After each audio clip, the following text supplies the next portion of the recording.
En este episodio hablamos con Paula Vallarte, periodista y corresponsal de la agencia de noticias EFE en Perú. Primero, un adelanto de la conversación y luego la charla completa. La ética periodística se está viendo muy afectada con la precariedad de la profesión que hay ahora. Yo creo que ese es el primer reto. La precariedad del periodismo afecta luego a la información que tú produces y a la información que hay, digamos, en el mercado. Yo estuve sin trabajo hace 2 años y me desesperaba porque las personas que tenemos vocación periodística de verdad que te lo hacen muy, muy difícil, porque es como, a ver, si voy a ganar prácticamente la mitad trabajando con la información que trabajando para una empresa publicitaria en comunicación, ¿por qué seguir el camino del periodismo? Los titulares yo creo que son muy, muy importantes y que para hacer el clickbait y que la gente entre en la noticia hay que tener mucho cuidado, porque no es lo mismo hacer un buen titular que impacte a un titular que mienta.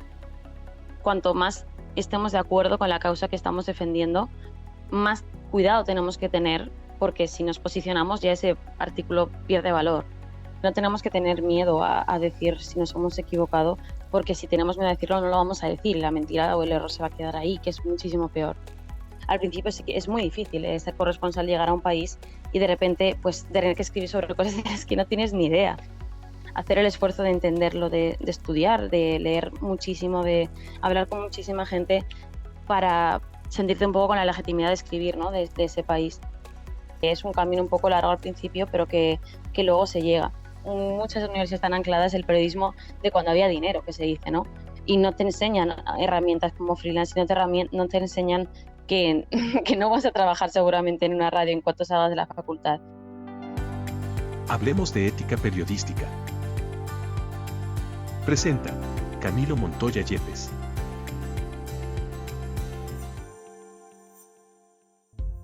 Bienvenidos a nuestro primer episodio. Nos emociona mucho abrir este espacio de conversación con periodistas, estudiantes, docentes, expertos y cualquier persona interesada en la ética periodística, en el periodismo responsable. Y qué gusto darle la bienvenida a Paula Vallarte, periodista multimedia con experiencia en periodismo internacional. Paula nació en Zaragoza, España, y estudió periodismo en la Universidad de Zaragoza con el programa Erasmus de la Unión Europea en el norte de Francia. Es magíster en periodismo político internacional de la Universidad Pompeu Fabra de Barcelona y durante los últimos 4 años ha trabajado como periodista en España, Francia, Marruecos y desde enero de 2022 en Perú para EFE, la agencia de noticias más importante en español. Tiene experiencia en varios formatos como radio, prensa y multimedia y muy amablemente nos atiende desde Lima. Hola Paula, gracias por aceptar la invitación, bienvenida. Muchas gracias a ti, un placer. El primer tema que me gustaría proponerte es ¿qué es la ética periodística para ti? Bueno, o sea, aunque luego en el día a día se complica todo y tal, pero para mí la ética periodística es decir la verdad. O sea, así es como muy simple, pero para mí la ética periodística va acompañada siempre de una responsabilidad social. Dos términos que van de la mano, ¿no? Por una parte, pues intentar siempre decir la verdad de la forma más directa, sin intentar adornar, obviamente, ni posicionarse, ¿no? Y en el ejercicio del día a día. Pero aparte de eso, yo creo que tiene que estar cargada siempre el periodismo tiene que estar cargado siempre de empatía y de responsabilidad social y que incomode un poco incluso a ti. Yo creo que estás haciendo bien tu trabajo cuando de repente te cuestionas tus propios principios y tus ideas, ¿no? Porque cuando vas escuchando las dos partes de una crisis o cuando vas escuchando bien, lo normal es que tú tengas tus ideales, pero también yo creo que se vean un poco desafiados, ¿no? Y porque cuando más escuchando y escuchando, pues pueden cambiar. Entonces, yo creo que siempre el trabajo periodístico tiene que ir acompañado de una fiel obligación a la verdad y también una obligación de escuchar, de empatizar y eso, ¿no? Y de intentar, está muy manido, ¿no? Lo de dar voz a los que no tienen voz, a lo mejor yo no lo diría así, pero todo el mundo tiene voz, pero intentar pues dar un poco altavoz a las personas que no son grandes empresas, porque las grandes empresas pues ya pueden dar su propio testimonio y sus propias versiones, ¿no? Entonces, aprovechar nuestro poder para intentar contar historias que hagan entender la realidad, ¿no? Entonces, para mí la ética periodística es una búsqueda constante de la verdad y una responsabilidad social. Paula, ¿cómo ves la situación actual del periodismo a nivel general? ¿Cuál te parece que es el principal reto que estamos enfrentando los periodistas hoy? Pues mira, hay una cosa que también se dice mucho, pero que de verdad cada vez que entras más y más en el periodismo te das cuenta, es que lo precario de la información, o sea, aparte de que afecta, pues no sé, al nivel de vida y a la vida de los periodistas, es que afecta a la información.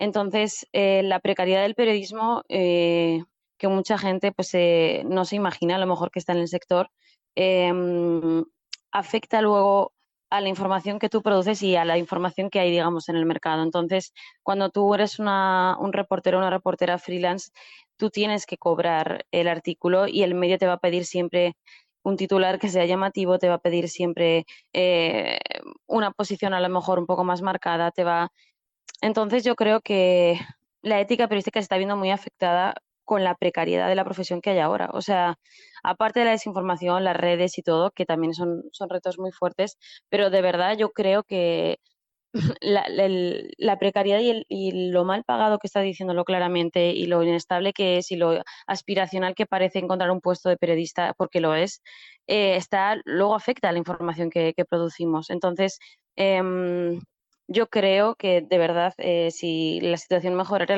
la información y mejoraría, porque está ligado. O sea, parece que hay veces que no lo vemos de una forma tan directa, pero si estás en un lugar cubriendo algo y sabes que necesitas un titular llamativo, que a lo mejor ya está en el límite, ¿no? O sea, los titulares yo creo que son muy, muy importantes y que para hacer el clickbait y que la gente entre en la noticia hay que tener mucho cuidado, porque no es lo mismo hacer un buen titular que impacte a un titular que mienta. Entonces, pero si sabes que eres freelance y te van a comprar el artículo, si haces un titular así, pues luego ese artículo ya pierde valor, ¿no? A nivel ético. Entonces, yo creo que ese es el primer reto, la precarización de la profesión. Sí, hay que tener en cuenta que hacer periodismo no es barato y la información de calidad pues cuesta. Pero lo que uno ve es que cada vez se paga menos y la consecuencia inevitable es que disminuye la calidad de la información.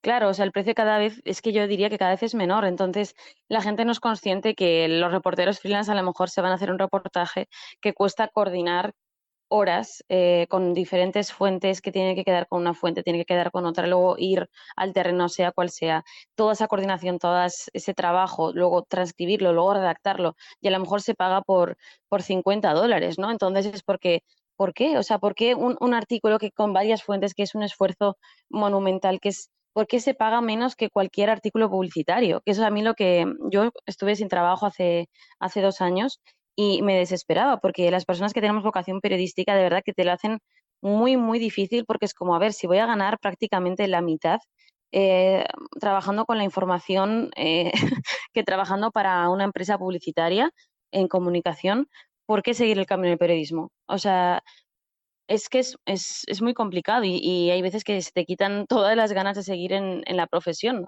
Yo tenía una vocación muy clara desde siempre, pero wow, te hacen dudar porque es que te pones a trabajar, te pones a ver cómo están las cosas y es muy complicado y es muy injusto. Me permito decir que estemos, pues eso, con el poder que podamos tener, la función social que podamos tener los periodistas y que se pague tan mal, y ya no es que sea solo el dinero, sino pues eso, el ser freelance significa pues organizarte, no saber cuánto vas a ganar al final de mes y que a lo mejor si quieres hacer un viaje para cubrir un conflicto o una situación, no sabes si vas a perder dinero en ese viaje y a lo mejor haces 4 historias increíbles y te da para cubrir los gastos y ya está. Y eso, wow, yo para mí, o sea, es una cosa increíble que de verdad está mal. Entonces eso hace pues que muchas personas dejen la senda del periodismo, muchísimas, y que las que queden, pues que sea en una situación, pues eso, precaria, o que, pues eso, o que a lo mejor ya no queda feo decir se vendan, ¿no? Pero que sí ya digan, mira, ya está. Abandono un poco los ideales que yo tenía y voy a este medio que sé que me paga a final de mes, aunque sea sensacionalista, aunque sea X, ¿no? Entonces, sí, yo creo que la situación actual está afectando realmente a la ética periodística. Eso que mencionas de periodistas que abandonan sus ideales y por cuestiones, en muchos casos, económicas, llegan a un medio de comunicación que no es ético, me hace recordar las palabras del periodista y escritor colombiano Javier Darío Restrepo, autor de decenas de publicaciones sobre ética periodística. Decía el maestro Restrepo, que en paz descanse, que los periodistas enfrentan una crisis de identidad profesional cuando un jefe de redacción o editor le pide que olvide las normas éticas. Según él, es ahí cuando el reportero ético, ese que siente pasión por la profesión, debe rebelarse y defender los valores. Esto dijo en México durante su conferencia Trincheras Éticas del Periodismo en 2005. Resistirse a la utopía de lo ético es dar por aceptado que en la redacción todo se seguirá haciendo como siempre se ha hecho porque no hay manera de mejorarlo. Es resignarse sin más a que está prohibido rebelarse contra lo mediocre, lo rutinario y lo indigno, que no se puede aspirar a la excelencia, que han alcanzado rango de virtudes la pasividad, la sumisión y la resignación. Como no puedo estar de acuerdo con esa tabla de intenciones gris y mezquina, por eso rechazo en nombre de los mejores del oficio que un editor ordene que hay que olvidarse de las utopías y de las normas éticas. Cuando esto sucede, y dentro del aturdimiento que deja el choque de los ideales contra la escueta y grosera realidad, el periodista comienza a sufrir una devastadora crisis de identidad profesional. Si al abrazar esta profesión, de ella a uno lo seducían la dignidad, su elevado papel en la sociedad, su influencia y su capacidad para inducir cambios en la historia común, y al llegar a la redacción uno se encuentra con otras tareas y propósitos, es imperativo preguntarse entonces, ¿qué soy yo? ¿Un relacionista público? ¿Al servicio de un partido? ¿De un político? ¿Del empresario? ¿O del dueño de los avisos? ¿Un vendedor de publicidad en medios que le pagan con el porcentaje de las ventas, como sucede en la radio? ¿Qué soy yo? ¿Un simple escribano que recoge con avaricia, palabra por palabra, lo que dicen las fuentes que le asignan? ¿Soy yo acaso un agente chantajista de un poder que amenaza a quienes no se pliegan a sus exigencias e imposiciones? ¿O soy el recolector de rumores que el medio se encarga de convertir en noticias con solo divulgarlos? ¿O soy el modesto redactor de gacetillas con que se pagan, se demandan o se exigen favores? Podría agregar más y más de estas devastadoras preguntas, que son las que hoy se hacen en un silencio indignado de frustración los periodistas que creyeron tener el cielo entre las manos el día en que obtuvieron su primer empleo como redactores, y que luego, ante la realidad dura del trabajo diario, vieron cómo el cielo se les deshacía como agua que se escurre entre los dedos, hasta quedar convencidos de que era demasiado tarde para desembarazarse del maldito oficio. La distancia que hay entre un periodista ético y un medio no ético es la misma que aparece entre un periodista sin identidad profesional y aquel a quien no le da sosiego ni pausa el periodismo como pasión. Paula, en todas las salas de redacción hay diferencias ideológicas, posturas diversas y sobre las diferencias que se presentan entre periodista y jefe de redacción que no siempre tienen que ver con los valores éticos, sino que muchas veces tienen que ver con miradas sobre el cubrimiento de una noticia. ¿Cómo manejar esa relación? ¿Cómo se defiende un informe periodístico ante los jefes editoriales? Sí, o sea, lo que decías al principio de que hay que rebelarse, yo eso lo creo totalmente, o sea, siempre obviamente con respeto y habrá veces que no tengamos razón, o sea, no siempre vamos a tener razón y hay veces que a lo mejor creemos que hay que defender una causa, que hay que hacer un reportaje de un tema que vemos que es imprescindible y luego en conversación con el editor o el jefe de redacción te va a explicar que a lo mejor no y tiene toda la razón, pero siempre hay que intentar em, luchar por lo que uno cree. O sea, siempre eso de una forma, reposarlo, pensar que hay que cubrir esto, okey, pienso que sí, ¿por qué? Ver por qué hay que cubrirlo, ver las fuentes que pueda haber, y a lo mejor ahí ya se cae la idea porque dices: "Ya, esto ya no", aunque yo crea mucho en esta causa. Y cuando de verdad ves que sí que hay que hacerlo, se propone siempre, aunque te vayas a llevar un no, porque hay veces de que puedes que ese o no sea un sí, pero tú por lo menos lo estás intentando. Y hay veces yo creo que si, por ejemplo, vas con, hay que hacer este tema, no, hay que hacer este tema, no.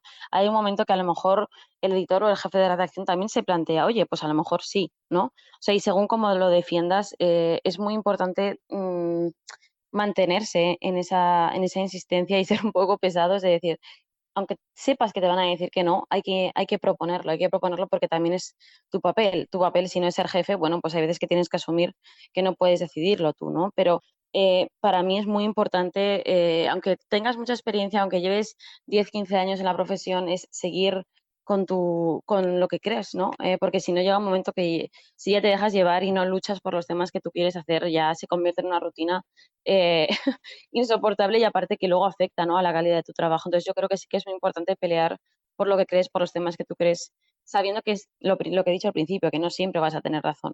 Claro, y como periodista comprender que al final quien decide es el jefe de redacción y por eso tiene ese cargo. También es importante, creo yo, conocer la línea editorial y el código ético del medio. Y si ya uno considera que se están violando los principios éticos del periodismo o ese código ético interno, pues escalar el tema a nivel directivo, ¿no? Sí, sí, sí. Sí, o sea, no me han pasado afortunadamente llegar a ese término, pero sí, yo tengo claro que hay ciertos límites que sí, que no tendría ningún problema en llevar ese tema arriba, ¿no? O sea, yo, por ejemplo, no llego para nada, tuve un conflicto de este tipo, ¿no? No llegó tan arriba, pero yo hice un artículo sobre unas parejas, el tema de la homosexualidad en Perú, de que el matrimonio aquí no está permitido homosexual. Y a mí eso me parece una discriminación, ¿no? A las personas homosexuales. Pero claro, yo puse como que Perú discriminaba, ¿no? Entonces, pues en ese momento mi jefe me dijo, no puedes poner eso porque se está acusando a un país homófobo y nosotros no podemos hacer eso. Y a mí me dio mucha rabia porque yo lo quería poner, pero me hizo entender de que no era el término adecuado, ¿no? Entonces, siempre hay como, a mí me costó, ¿no?, aceptarlo y, por ejemplo, hay temas que se hacen un poco con la tripa y con la emoción y que hay que dejarlos reposar un poco para distanciarte del tema, porque pues si tú eres un reportero o una reportera pues medianamente empático, sensible, hay temas que son muy difíciles de hacer y que si tú conoces a las personas afectadas es muy complicado no posicionarte, ¿no? Entonces, también, no lo he dicho antes, pero la humildad debe ser un valor ético periodístico increíble y ver que no siempre lo hacemos bien y que hay veces que necesita un tema dejarlo reposar un poco porque si nos posicionamos también perdemos la ética. Entonces, por mucho que creamos en la causa o el tema que estemos haciendo, tenemos que tener en cuenta que si creemos en la causa es más difícil que ese reportaje sea objetivo, que yo creo que es algo muy interesante. Entonces, cuanto más estemos de acuerdo con la causa que estamos defendiendo, más cuidado tenemos que tener, porque si nos posicionamos ya ese artículo pierde valor, ¿no? Entonces, es algo que a mí me pasa porque yo soy particularmente sensible. Entonces, hay veces que hago temas que digo, wow, vale, o sea, lo he hecho, pero voy a dejar un día o dos a ver qué puedo quitar, qué no, y te das cuenta de que, wow, esta frase no la puedo decir porque se nota un posicionamiento, ¿no? Entonces, es algo que yo creo que con el tiempo se va aprendiendo, pero que si lo haces bien, yo creo que no se tendría, es algo bonito que pase, ¿no? Y algo natural, siempre que, claro, luego te corrijas, ¿no?, un poco a ti mismo y digas, vale, ya. Pero sí que me parece muy interesante el tema de eso, que cuando crees mucho en una causa o en un tema, tienes que tener más cuidado aún, porque se puede ver tu posición. Y ya eligiendo dar voz a esa causa, tú ya te estás posicionando de alguna forma. Mencionabas algo muy importante que me gustaría plantearte y es la humildad. Algo que en lo personal siento que nos hace falta como periodistas, como gremio, la autocrítica, que por supuesto va de la mano con eso, con la humildad. Muchos maestros y expertos en ética periodística plantean que es recomendable que los medios de comunicación tengan espacios para conversar sobre ética, autoevaluarse, discutir situaciones o dilemas. Algunos medios implementan incluso formatos de autocrítica que son públicos. ¿Alguna vez has estado en un medio que tenga esas prácticas internas o sientes que les hace falta eso a los medios? ¿Cómo ves el tema de la autocrítica? O sea, por una parte el tema de la humildad es algo que de verdad veo que, bueno, para ser una buena persona hay que ser humilde, ¿no? Pero aparte lo veo muchísimo en la profesión, que como el ser humilde, por muchísimo que sepas de un tema, por muchísimo, te, te va a ayudar muchísimo a aprender, porque si no escuchas bien es que te estarás perdiendo casi todo. Entonces, el saber reconocer vale, esto no lo he hecho bien, esto lo tengo que corregir. Yo trabajo en agencia, entonces cada vez que intentamos que eso no pase, que no haya errores, ¿no? Entonces se mandan correcciones que se ven, pues obviamente como algo muy, muy feo, ¿no? O sea, si se manda una corrección es algo como un problema, ¿no? O sea, no es algo bonito que te pueda pasar en un día de trabajo e intentas que jamás pase. Em, pero está bien, o sea, es mejor mandarla que no mandarla. Yo es lo que pienso, o sea, yo creo que todos somos humanos, todo el mundo nos equivocamos y cuando un medio se equivoca lo tiene que decir expresamente. O sea, yo creo que eso más o menos sí que se está viendo. O sea, yo, por ejemplo, en Perú hay un podcast que tiene muchísima audiencia de actualidad que se llama La Encerrona y si en algún día hacen algún error, el día siguiente lo dicen claramente, en plan, oye, ayer disculpad, nos equivocamos.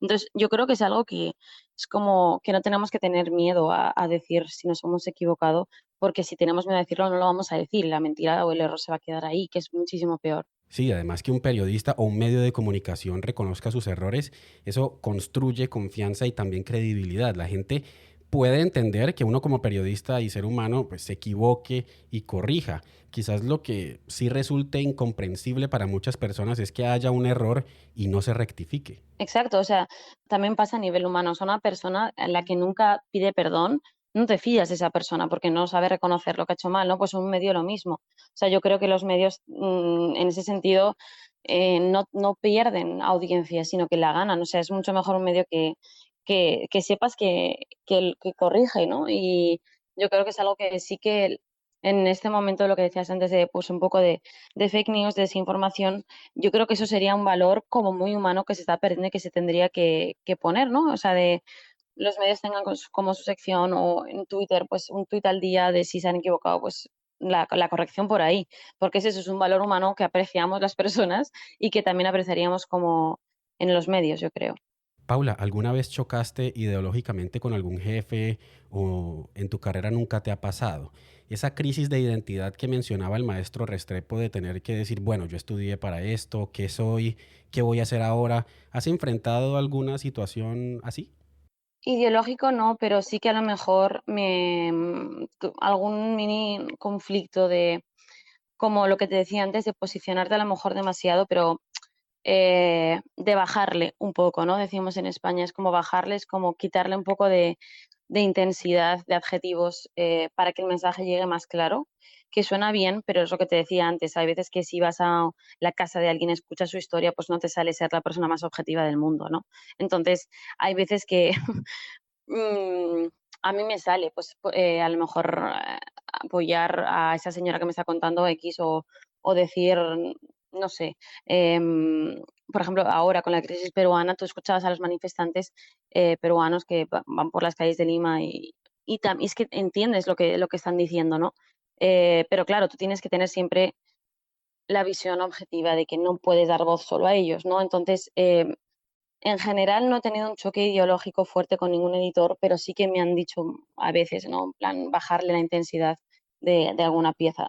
Y en ese momento no lo entiendes y dices, ¿por qué no? O sea, si está claro que esto es así, ¿por qué no podemos ser más claros?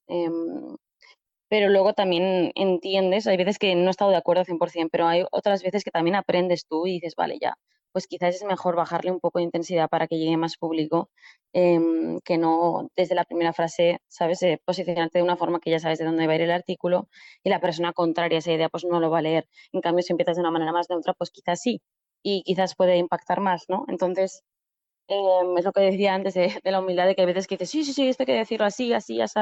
Bueno, hay veces eso, yo creo que es muy importante tener relación lo mejor posible, de verdad, con el editor o jefe de redacción, porque si son buenos profesionales te pueden enseñar muchísimo, pero si imponen su criterio y ellos mismos no tienen humildad, la relación se rompe. Entonces, es muy importante, si hay una relación fluida entre reportero y jefe de redacción, yo creo que el medio gana, porque es que si uno se respeta realmente al otro, las ideas se van a compartir y todo se acaba entendiendo. Pero si es un editor o jefe de redacción que, lo que digo, impone y corrige sin consultarte y cambia tus cosas sin decirte nada, y el reportero se va a ir alejando de él o de ella y será peor para el medio, ¿no? Y para la información que al final se produce. Bueno, ahora me gustaría que nos contaras tus experiencias como corresponsal en Perú. Llegaste al cargo en enero de 2022 y has llegado a Perú en medio de una crisis política, lo vimos con la salida del presidente Pedro Castillo, es decir, llegaste al cargo en un momento de mucha tensión social, de manifestaciones, de cambios políticos. ¿Cómo ha sido tu experiencia? ¿Cómo ha sido ese reto y teniendo en cuenta que pues Perú no es tu país natal? Sí, o sea, yo cuando llegué a Perú no sabía muy, muy poco y lo que vi era que tenía que aprender de todo. Entonces, yo llegué y empecé a escuchar unos que me decían una cosa, otros que me decían otra, lo que se veía en los medios. La información en Perú desde las elecciones presidenciales del 2021, que bueno, todo el mundo sabe, ¿no? Que los medios y la gente de poder no apoyaban al presidente. Y una cosa es leerlo así y otra cosa de repente es llegar aquí y escuchar los medios, pues eh, el partido que tomaron, ¿no? En contra del que era presidente Pedro Castillo. Entonces, el reto para mí increíble fue de estar con la mente súper abierta y no dejarme convencer por ninguno de los lados y hacerme yo mis propias ideas, ¿no? Porque también habría sido más fácil escuchar a las personas a lo mejor más ideológicamente afines a mí y ya, pero no, yo llegaba como en blanco, entonces era como, bueno, voy a recabar toda la información que pueda, escuchar de verdad lo que la gente tiene que decir de un lado, de otro y allá, ¿no? Pero a mí venir aquí me ha servido también, siento repetir, pero una cura de humildad también. Es como yo llego aquí no sé nada, ¿no? Entonces tengo que escribir sobre cosas que no conozco realmente. Entonces, al principio sí que es muy difícil ser corresponsal, llegar a un país y de repente, pues, tener que escribir sobre cosas de las que no tienes ni idea. Y yo me sentía como mal, era como, ¿cómo voy a estar informando de algo de que no entiendo? Entonces,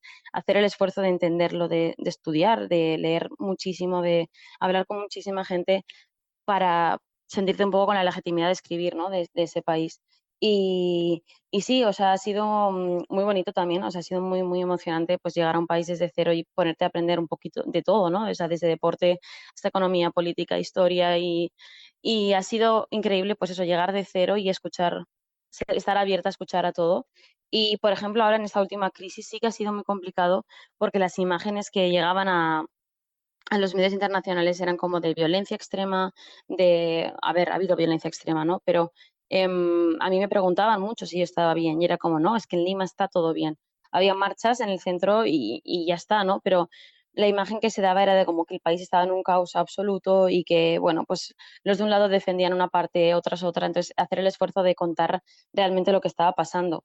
Y eso es difícil, o sea, es bastante difícil porque hay mucho contexto atrás y también el ser periodista, algo que creo que es importante que hagamos es saber simplificar y resumir, pero sin mentir, ¿no? O sea, hacer el esfuerzo de condensar el contexto de una forma accesible a las personas que no lo conocen, pero no simplificarlo de una forma que no sea decir la verdad. Entonces, ha sido muy interesante, muy emocionante, pero también muy difícil, la verdad.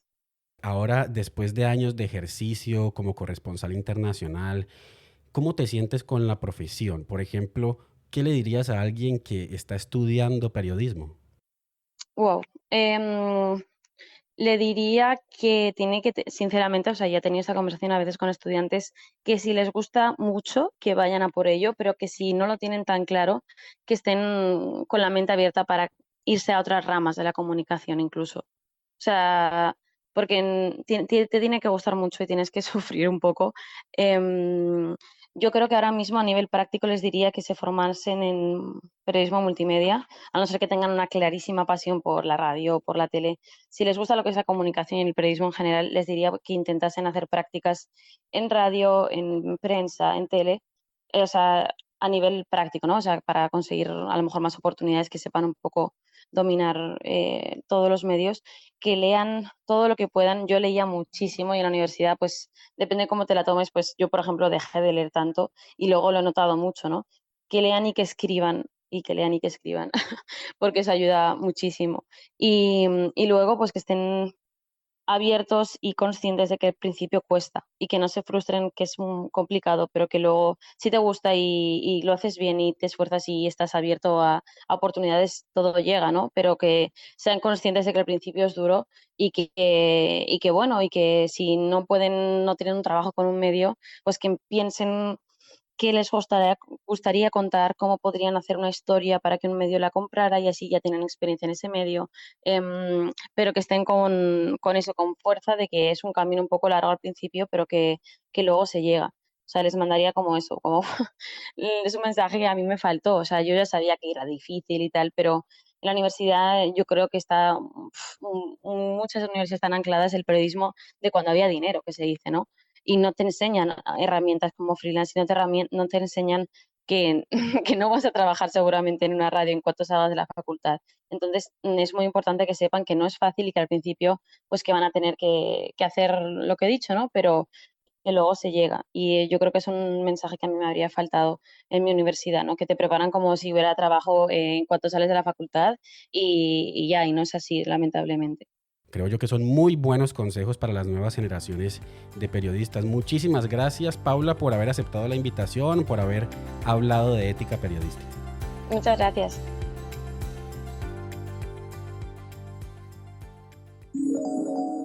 A los periodistas nos enseñan más los errores que cometemos que los triunfos que cosechamos.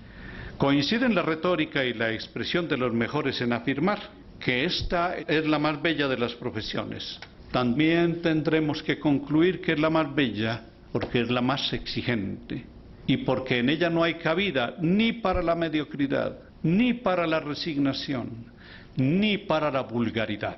Por el contrario, el periodismo es el campo propicio para las utopías y los idealismos de esa porción de la humanidad que vive convencida de que con palabras se puede contar y construir la historia. Les agradezco mucho.